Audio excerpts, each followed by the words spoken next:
ఏంటి అంటే ఇప్పుడు ప్రధానంగా గతంలో కూడా చాలా ధర్నాలు చేసిళ్ళు, పోరాడుతా ఉన్నారు గవర్నమెంట్ వచ్చినప్పటి నుండి. ఇంతకుముందు ప్రభుత్వం మీద పోరాడిళ్ళు, ఇప్పుడున్న దాని మీద పోరాడతాం. ఏంటంటే ఈ అవుట్‌సోర్సింగ్ ఏజెన్సీ ద్వారా పనిచేసే వాళ్ళకి న్యాయం అనేది జరగదా ఈ ప్రభుత్వంలో? జరుగుద్దని అంత గత ప్రభుత్వం ఏమన్నదంటే మమ్మల్ని, అరే నాయన మీకు కడుపు నిండా అన్నం పెట్టి చేతి నిండా పండిస్తాను, కానీ అన్నం పెట్టలే మాకు గత ప్రభుత్వం. చేతి నిండా మాత కాదు, ఇద్దరు ముగ్గురు చేయాల్సిన పని ఒకటి గొప్ప చెప్పారు. చెప్పి ఆయన ఏం చేసిన తర్వాత కాంట్రాక్ట్ వ్యవస్థ ఉండదు, అవుట్ సోర్సింగ్ ఉండదు, కాంట్రాక్ట్ ముఖ్యమంత్రిని పెట్టుకొని వాళ్ళని పెట్టుకొని వీళ్ళు పెట్టుకొని అని పేకు అనేది ఏమంటారు కదా, పిట్టల దొర ఉంటాడు, ఆ పిట్టల దొరలాగా చేసి మమ్మల్ని ఒక వ్యవస్థని దరిద్రంగా చేసి వెళ్ళిపోయిండు. ఇంకో అతను వచ్చిండు ఇప్పుడున్న ప్రభుత్వం, వచ్చి ఏం చేసిండు, అరే నాయన దొరలను ఎందుకు నమ్ముకుంటారు మీరు, మెయిన్ కుర్చీ మీద కూర్చున్న ఎమ్మటే మిమ్మల్ని అసలు అవుట్ సోర్సింగ్ అనేది రెగ్యులర్ చేస్తా.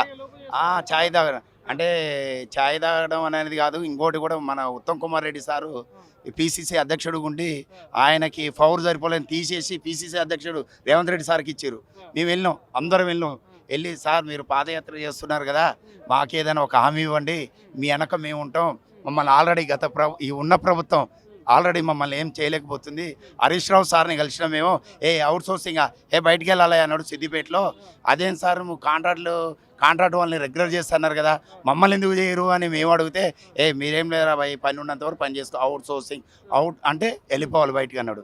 అయితే మేము ఆ సార్ని అడిగినా, మేము సార్ మీరు మమ్మల్ని వెళ్ళిపోమని అంటున్నారు కదా, ఏదో ఒక నెల 2 నెలలు చేయించుకొని పంపితే మేము ఎక్కడికో వెళ్ళిపోయామే. ఇప్పుడు ఆల్రెడీ 20 సంవత్సరాలు దీంట్లో పడి వచ్చినాం, మా ఏజ్ బాగా అయిపోయింది, ఒక ఎంప్లాయ్మెంట్కి వెళ్ళి కానీ మా ఏజ్ లేదు, ఇక మా బతుకులన్నీ ఎట్లా అయిపోయినాయి అని అడిగితే, నా వెనక మీరు అందరు ఉండండి, నేను పిసిసి అధ్యక్షుడి రేవంత్ రెడ్డి సార్ చెప్పిండు, మీరందరూ నా అనుకున్నాడు, గెలిపించిన తర్వాత నా దగ్గర రండి అన్నాడు. ఇంతవరకు కలిపిలే సార్, కనిపించలే ఆ 2 సంవత్సరాలు అయితే కనిపించలే. అయినా కానీ మేము కింద ఉన్న మంత్రులందరినీ గెలిచినాం, ఎమ్మెల్సీని కలిసినాం, ఎమ్మెల్యేని కలిసినాం, ఎంపీని కలిసినాం, అందరూ కలిసినాం. మళ్ళీ ప్రజా దర్బారాన్ని పెట్టిండు, ఇది ఇంకొక మాయ, చాలా మాయ. అప్పుడు అయిపోయింది ఒకటి, ఇది ఒక మాయ. వెళ్ళి లెటర్లు ఇవ్వటం, చిన్నారెడ్డి సార్ పాపం ఇన్సెల్ చేయటం, లెటర్లు ఇవ్వటం, ఇన్సెల్ వేయటం. లాస్ట్కి ఇప్పుడు ఏమైందంటే మా దుర్మార్గం, మేము ఒకటే కోరుకుంటున్నాం గవర్నమెంట్ని, నువ్వు ఒక జీవో తీసుకొచ్చి అందరినీ అన్న రెగ్యులర్ చేయి, ఒక జీవో తీసుకొని టోటల్లీ తీసేయి, ఆశ పెట్టొద్దు. అరే ఇప్పుడు బోండాల మధ్యలో అందరూ బతకట్లే, కొబ్బరి బోండాలు బతుకుతాం, కానీ మా జీవితం మీద ఆశ పెట్టుడు కాదు, అస్సలు మేము బతుకున్నాం కానీ శవాలమే మా పిల్లల చదువులకి. అయితే మాకు వచ్చే 13,500 మేము 10 నెలలే జీతం, మేము టెక్నికల్ ఎడ్యుకేషన్ 13,500 10 నెలలే మాకు ఉండేది. 12 నెలలు ఇస్తుంది ఫైనల్స్, వీళ్ళు ఇక్కడ ఆపేస్తారు.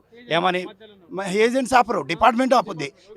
ఈ 2 నెలలు ఏం చేస్తారు అబ్బంటే, 2 నెలలు మేము తినొద్దా, మాకు ఫ్యామిలీ లేదా, మాకు పేరెంట్స్ లేరా, మా పిల్లలు జీతం. అయితే ఇప్పుడు మొన్న ఇంజనీరింగ్ కాలేజీలకి జీతాలు పెంచమని ఇచ్చారట. అయితే దాంట్లో భలే ఉంది, గుర్తింపు లేని ఇంజనీరింగ్ కాలేజీలకి 1,50,000 అంట, గుర్తింపు ఉన్న కాలేజీలు అంటే గుర్తింపు అంటే మల్లారెడ్డి పెద్దలు గుర్తింపు ఉంటానంటే వాళ్ళకి 2.5 లక్షలు 3 లక్షలు అంట, ఏది ఫీజు కట్టాలంటే. మాకు వచ్చే 13,500 1,35,000 జీతం సంవత్సరానికి. మా పిల్లోని ఇంజనీరింగ్ చదివద్దా అంటే, పేదోడు పేదగానే ఉండాలి. మన బంగారు తెలంగాణ రాలే, అస్సలు ఎంత దరిద్రంలో ఉన్నామంటే, ఉమ్మడి రాష్ట్రం కలిసి ఉన్నప్పుడు బాగుండు, దోపిళ్ళు ఉన్న వాళ్ళే నయం. ఇప్పుడు ఏమైంది, బంగారు తెలంగాణ లేదు, లాస్ట్ మా కిడ్నీలు అమ్ముకునే పరిస్థితికి వచ్చినాం. బంగారు తెలంగాణ ఇదేమో ప్రజాపాలన అంటారు. ప్రజాపరిపాలన ఏం లేదు, ప్రజాపరిపాలన ఉంటే ఇక్కడ ఎందుకు వస్తాం, ఇక్కడ అవసరమా? బంగారు తెలంగాణ వచ్చిందని ఆయన అన్నాడు. ప్రజాప్రభుత్వం అన్నప్పుడు, ప్రజాప్రభుత్వం అంటే ప్రజల్ని ఆయన వచ్చి కలవాలి. ఏమని, అరే బాబు నీకేం జరిగింది, మన ప్రజాప్రభుత్వం నీకు అన్యాయం ఉంది, రైట్ 13,500 అదే నేర్గిస్తా, నీ పిల్లోడికి ఫీజు ఉండదు, మీకు ఆరోగ్యం బాగాలేకపోతే ఫ్రీ హాస్పిటల్, మీకు ఒక కార్డు ఇవ్వాలి మాకు. ఏమని, అవుట్ సోర్సింగ్ ఎంప్లాయీస్ వరకు ఇవన్నీ వర్తిస్తాయి, హాస్పిటల్ ఫ్రీ, పిల్లలకి చదువు ఫ్రీ, రేషన్ బియ్యం కాడికి వెళ్తే 30 రూపాయలే, వాడికి 65 అయితే మీకు 30 అని చెప్పాలి. మా పిల్లల ఫీజు ఫ్రీ ఉన్నప్పుడు మేము ఇంకా ఎక్కువ ఆశించాం. 13,500 చాలు, నువ్వే నేరుగి మా జీవితాలు వెలుగుంటాయి, డైరెక్ట్గా వస్తుంది. మధ్యలో దళారు వాడు మంచిగా తెల్ల పుల్లగా ఒక ఆఫీసులో కూర్చొని, ఈపీఎఫ్ ఈఎస్ఐ కట్టట్లేదు సార్, మాకు ఈపీఎఫ్ ఈఎస్ఐ కట్టలేదు. ఏం సార్ మా జీతం పడి 20 రోజులు అవుతుంది, మా అకౌంట్లో వేయట్లేదు అంటే, ఏం రా, ఏం తమాషగా ఉందా, ఏం జీతం అడుగుతున్నావు? మళ్ళీ వాడు ఢిల్లీకి తిప్పుకుంటాడో ఏం చేస్తాడో తెలియదు, నెల దాకా వేయడు మాకు. ఒకేసారి పడితే చాలా కాదు, అసలు బతికుండి మనుషుల్లాగా ఇట్లున్నాం కానీ చచ్చిపోయిన శవాల్లాగానే ఉన్నాం. బతికిను కష్టపడి పని చేసి వాళ్ళ కింద అంటే అడుక్కునే పరిస్థితి. మనకి ఇంకా స్వాతంత్రం రాలే. పేపర్లలోనే రాయి రాజ్యాంగాలన్నీ. అంబేద్కర్ దేవుడు ఆయన బతికుంటే చనిపోయాడే ఇవన్నీ చూసి. ఆయన ముందే చనిపోయాడు కానీ ఇప్పుడు ఇవన్నీ చూస్తుంటే అరే నేను రాసిన రాజ్యాంగం ఏంది జరుగుతున్నది ఏందని అట్లాంటి పరిస్థితికి వచ్చింది. ఇప్పుడు రేవంత్ రెడ్డి సార్ని మేము ఇప్పుడు ప్రజాప్రభుత్వంలో ఇప్పుడు ఇంకో ప్రభుత్వం అయితే రాదు. 2.5 సంవత్సరాలు మీరే మీకు సపోర్ట్ చేసినాం, మీకు ఓటు వేసినాం. ఒక్కరం కలిసి 10 ఓట్లు వేయించినాం మేము అవుట్ సోర్సింగ్ వాళ్ళం. లోపల వర్క్ చేసి ఒక్కడే క్యాండిడేట్ 10 అట్లా 5 లక్షలు ఇంటూ 10 నీకు బార్డర్లోనే వచ్చింది మార్కులు. బార్డర్లోనే పాస్ అయినావు కూర్చుని చైర్లో. మేము గుర్తురాట్లేదా? ముఖ్యమంత్రి అసలు గుర్తురావడం కాదు. మళ్ళీ మా కోమటిరెడ్డి వెంకరెడ్డి సార్ ఏం చెప్పిండు, అయిపోయింది అబ్బా అయిపోయింది.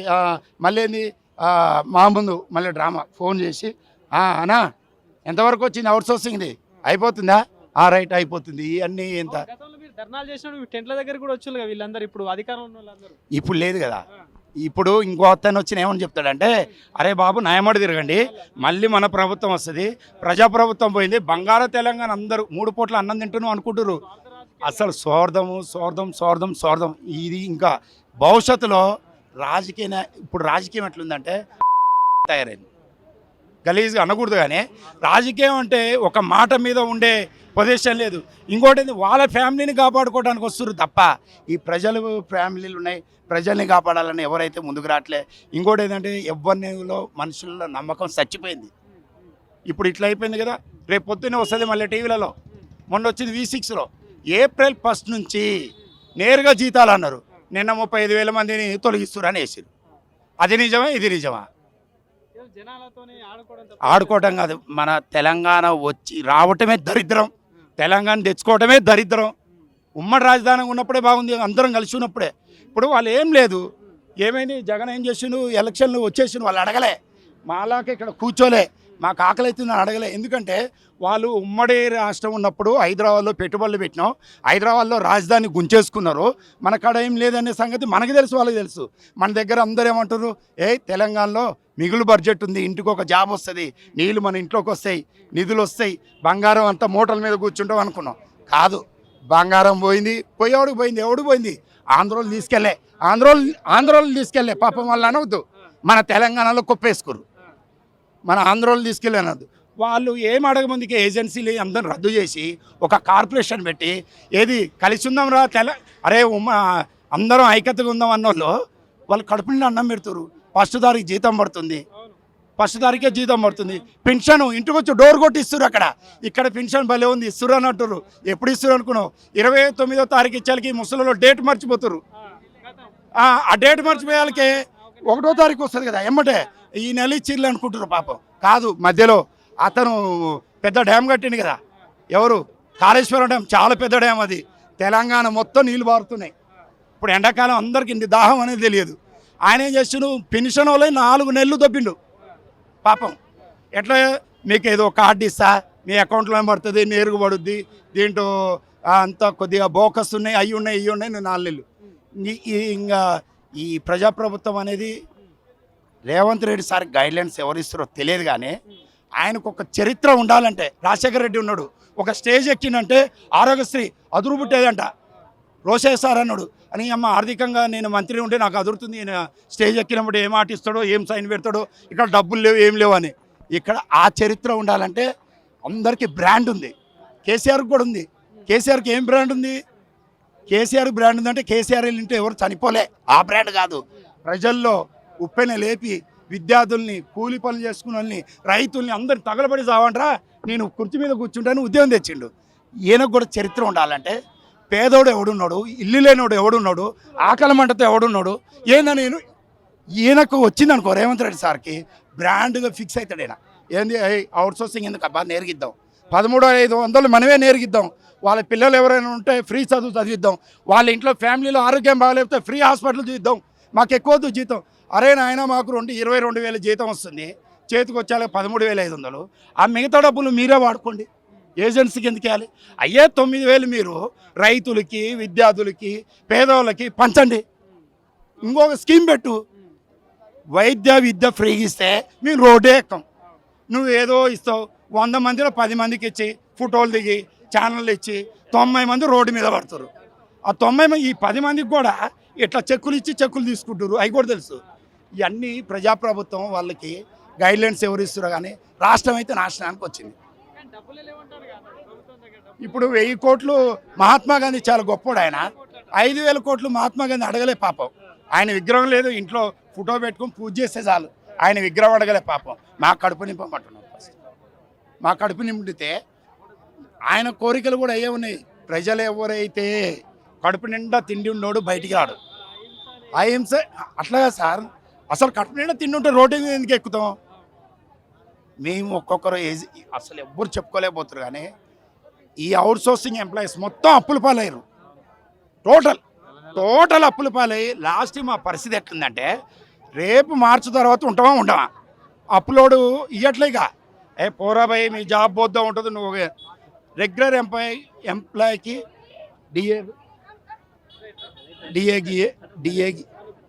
డిఏగిఏ పెంచుతారు.